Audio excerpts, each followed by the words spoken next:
Hello scale modelers from YouTube and welcome to my channel.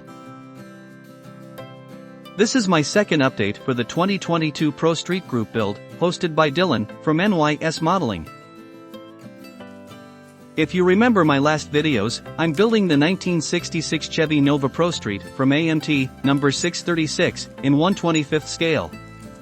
And in this second update, I will share with you the way I assembled the chassis, as well as how I built the interior of the car. So, beginning by the wheels, I started by drill the holes inside the rims.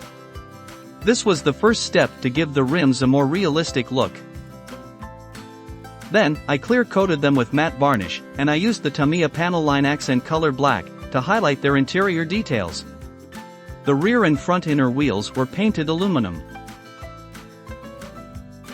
I think that with these simple actions, the wheels came out more realistic, unlike the original chrome rims as they come with the kit.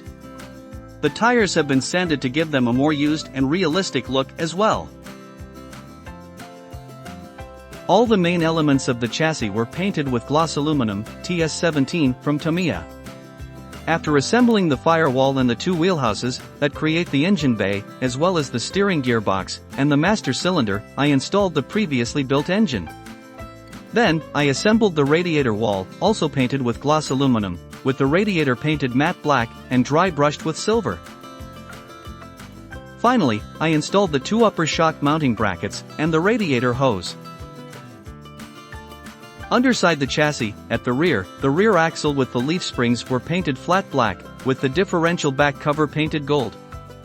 The drive shaft was painted with magnesium, and the two shock absorbers were painted with red and silver.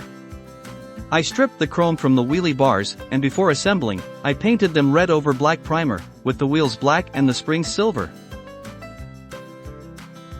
At the front, the sneaker pipes were painted aluminum, and I dry brushed them with gold and clear blue, to give them a burn metal aspect, like the exhaust collectors. All the front suspension parts, as well as the transmission crossmember were painted flat black, and I made a small change in the engine. Before the transmission was silver, but to have a deeper contrast with the chassis, I repainted it with magnesium. To finalize the chassis, I used the Tamiya panel line accent color black to highlight some details, and I weathered a little bit the aluminum areas with soot from the Tamiya Weathering Master B. The flat black parts were dry brushed with silver. The chassis was assembled out of the box, without modifications, but with these colors contrast and the weathering, in my opinion, turn out quite nice. At the end I will decide if I will weather it a little bit more, or if I keep it as it is. But now, let's see how I built the interior of the car, where I was more creative, and made lots of changes. As I referred in the last video for this build, I decided not to use the seats that come with the kit, both front and rear.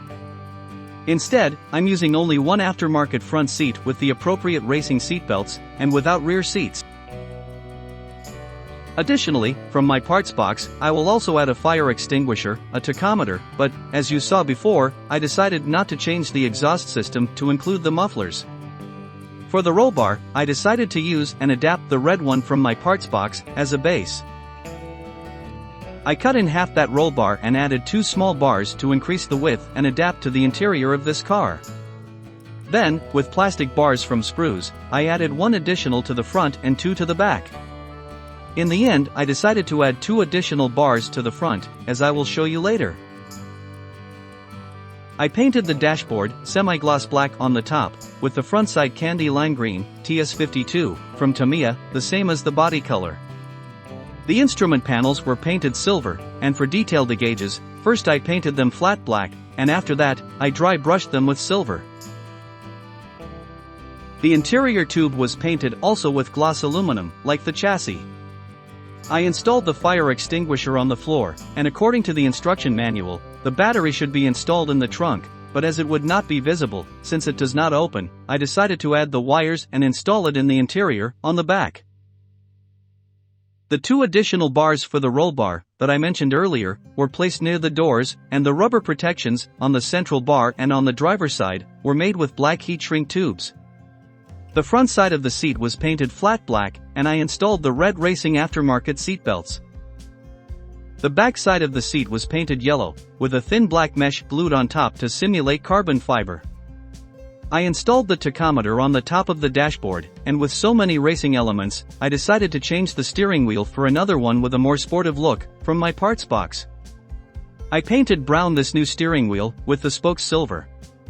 The central console was painted also brown on top, and candy lime green on the sides, with the trim around made with metal foil. The chassis and the interior are both finished. So far, I am happy with the result. I hope you like it too. The next video for this build will be the last one, as all that remains is to deal with the body and the final assemblies. So, stay tuned for that reveal video. Thanks to all my subscribers, and thanks for watching. If you like this video, please give it a thumbs up and comment down below with any question or feedback. See you in the next video.